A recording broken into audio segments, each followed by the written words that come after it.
Pithapuram assembly seat ఇప్పుడు ఏపీలోనే heat ఎక్కిస్తోంది. రాజకీయాల మీద ఆసక్తి ఉన్న వారు ఎవరు కలిసినా కూడా ఇదే చర్చగా ఉంది.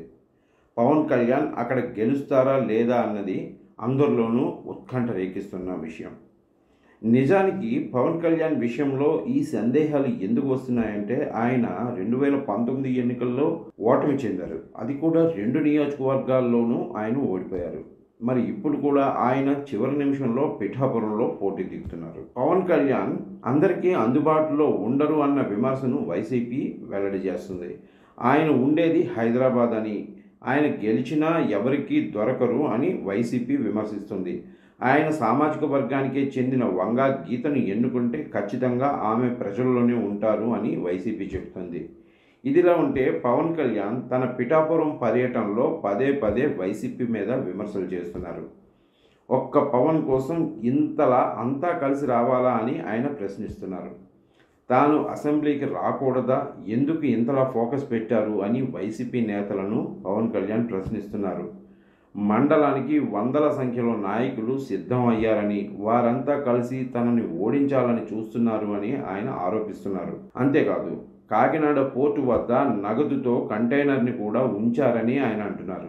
ఇవన్నీ రాజకీయ విమర్శలుగా ఉండొచ్చు, కానీ కాపు, బలిజ, తెలగ, జేఏసీ లీడర్ దాసరి రాము అయితే ఇవే ఆరోపణలు చేస్తున్నారు కూడా. పవన్ కళ్యాణ్ని అసెంబ్లీకి వెళ్ళనీయకుండా అతిపెద్ద కుట్ర సాగుతుంది అని ఆయన అంటున్నారు.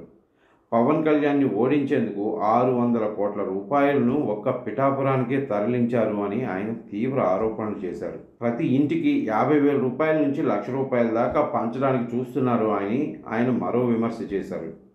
మండలానికి బిగ్ షాట్స్ అంతా దిగిపోయి అప్పుడే పోల్ మేనేజ్మెంట్ని స్టార్ట్ చేశారు అని ఆయన అంటున్నారు. డబ్బులు తీసుకుని పవన్ని ఓడించవద్దు అంటున్నారు. ఇవన్నీ పక్కన పెడితే ఇంత పెద్ద ఎత్తున ఆరోపణలు పవన్ కానీ దాసరి రాము కానీ చేస్తున్నారే తప్ప ఈసీకి ఎందుకు ఫిర్యాదు చేయటం లేదు అన్న చర్చ కూడా జరుగుతుంది.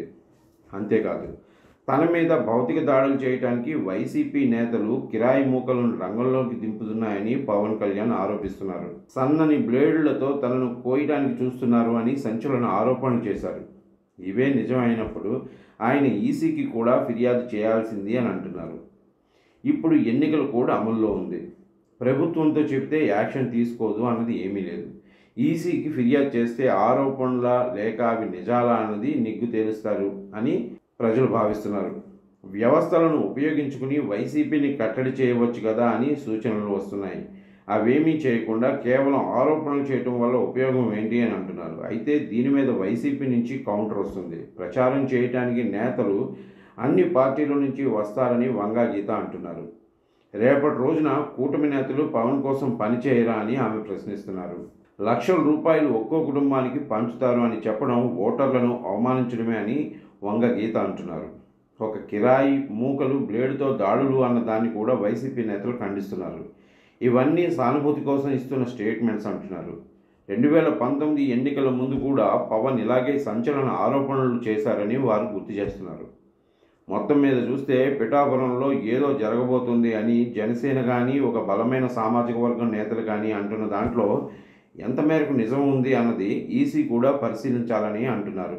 ఎక్కడ ఎన్నిక జరిగినా సాఫీగా జరగాల్సిందే అంటున్నారు. ఎన్నికల్లో అక్రమాలు లేకుండా చూడాల్సింది బాధ్యత ఈసీదే అంటున్నారు.